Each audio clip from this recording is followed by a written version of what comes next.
एक बात जो लगातार जितने भी सिक्योरिटी एक्सपर्ट हैं, चाहे वो RSN सिंह साहब हो या GT बख्शी हो, ये तमाम सारे लोग एक बात पे एक राय थे। भारत और पाकिस्तान के बीच में 3 युद्ध हुए हैं और 71 वॉर के बाद पाकिस्तान की मिलिट्री हेडक्वार्टर ने सीधे तौर पे युद्ध करने न करने की नीति बनाई और रावलपिंडी में जो मिलिट्री हेडक्वार्टर है वहां यह तय हुआ कि भारत के साथ सीधे तौर पे युद्ध नहीं किया जा सकता। लिहाजा एक नया हथियार ढूंढा गया और उस हथियार का नाम है प्रॉक्सी वॉर। 40 साल से भारत उस प्रॉक्सी युद्ध का विक्टिम है। जो लोग कहते हैं कि 35A और 370 कश्मीर, ये 370 और 35A पूरे भारत को जख्म दे रहा था। जिस जम्मू कश्मीर को आप बार बार सुबह से लेकर शाम तक ये कहते हैं ये हमारा अभिन्न अंग है, ये भारत का सर है, ये ताज है, उस ताज को कैंसर हो चुका था। इसके अलावा इसका कोई इलाज हो ही नहीं सकता था और जब ताज को कैंसर हो जाता है तो शरीर में तकलीफें बढ़ने लगती हैं। इसलिए कोयंबटूर में बम धमाका हो रहा था, इसलिए बिहार में बम धमाका हो रहा था, रघुनाथ मंदिर पे हो रहा था, बनारस में हो रहा था। देश भर में जितने भी धमाके या आतंकवादी गतिविधियां हुई वो इस जम्मू कश्मीर के कारण हो रही थी। और बार बार तमाम लोग ये बात कहते थे कि इस्लाम के अंदर, कुरान मजीद के अंदर जो उनकी एक हदीस है, उस हदीस में गज़वाए हिंद का जिक्र है। और आजकल तो आप पाकिस्तान के महान प्रधानमंत्री के काफी भाषण बीच बीच में सुनते रहते हैं। उन्होंने अभी कहा कि इस्लाम की हुकूमत पूरी दुनिया में नाफिज करेगा और उसमें पाकिस्तान लीड लेगा। जो अपने मुल्क में अपनी मर्जी से हुकूमत नहीं बना पा रहे, वो पूरी दुनिया में अल्लाह की हुकूमत बना। तो एक कंसेप्ट है गज़वाए हिंद का।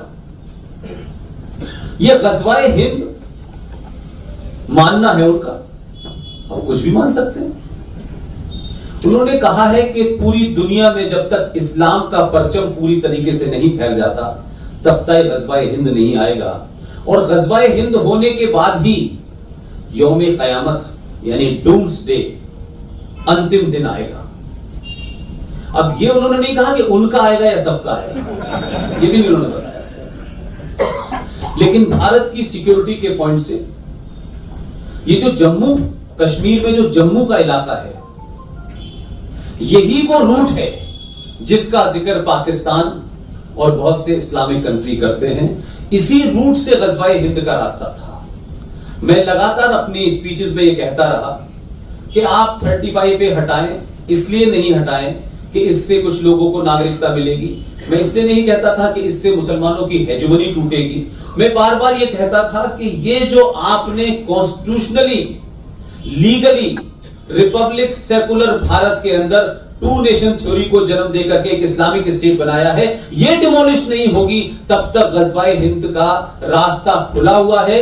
और अगर जम्मू सुरक्षित नहीं है तो दिल्ली सुरक्षित नहीं रहेगी।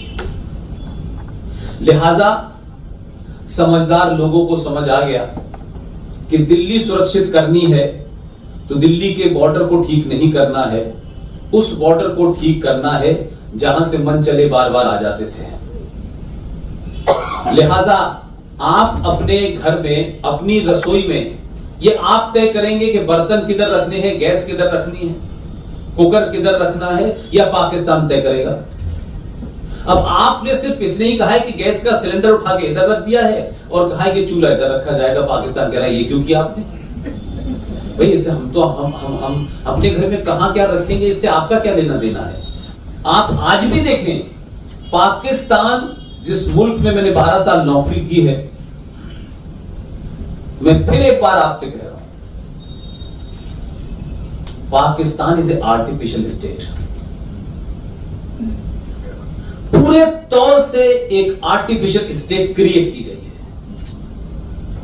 हमने पाकिस्तान की स्टडी नहीं की, पाकिस्तान के बारे में कभी हमने जानने की कोशिश नहीं की, और भारत के मीडिया ने, माफ कीजिएगा, आपको सच नहीं बताया।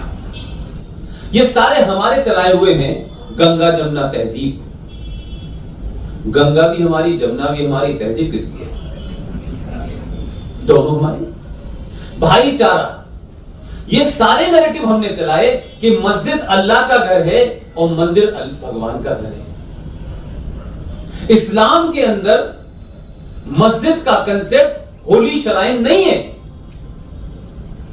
ये बात जब बहुत सारे लोग कहते होंगे तो लोग कहते हैं कि साहब ये कम्युनल आदमी है, एंटी इस्लामिक है।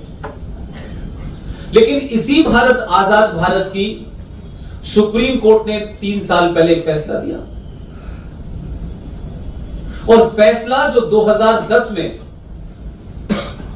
मेरा ख्याल है कि 1994 का फैसला था हाई कोर्ट का, जब उन लोगों ने कहा, हाई कोर्ट ने, कि मस्जिद इसका इस्लाम से कोई संबंध नहीं है, मस्जिद एक नमाज पढ़ने की जगह है जिसका कोई धार्मिक महत्व नहीं है, तो इस देश में थोड़ी बहुत हलचल हुई। लेकिन यह मुकदमा अभी 2-3 साल पहले सुप्रीम कोर्ट में आया, तो जब सुप्रीम कोर्ट की फुल बेंच ने यह फैसला दिया, तो वो तमाम सारे लोग जो बाबरी मस्जिद के गिर जाने पे कहते थे कि बाबरी मस्जिद शहीद हो गई और ये मस्जिद तो यहीं बनेगी, ये तो इस्लाम का हिस्सा है, उनकी हिम्मत इतनी हुई नहीं हुई कि सुप्रीम कोर्ट में एफिडेविट दाखिल करके कहते कि ये गलत फैसला है। ये मैं बार बार वो बातें इसलिए कोट करता हूं गुजरातियों के सामने, क्योंकि आपको देख के नहीं लगता था, और आपने जो इतिहास में किया उसे देख के आप में से मेरा यकीन पूरा हट चुका था। क्योंकि आप जिसे भेजेंगे वो एक गाल आगे कर देगा, ओके इस पे भी मारो, इस पे भी मारो। आपने ऐसे शख्स को भेजा, उनके ऊपर कई, उनकी शान में कोई गुस्ताखी नहीं करना चाहता मैं, मेरा कोई इरादा नहीं है कि उनके स्टेचर को मैं नीचा करूं, लेकिन जिस देश में राम के और सीता के ऊपर सवाल उठ सकता है, उनके कार्यों में सवाल उठ सकता है, तो महात्मा गांधी भगवान राम से तो ऊपर नहीं हो सकते ना।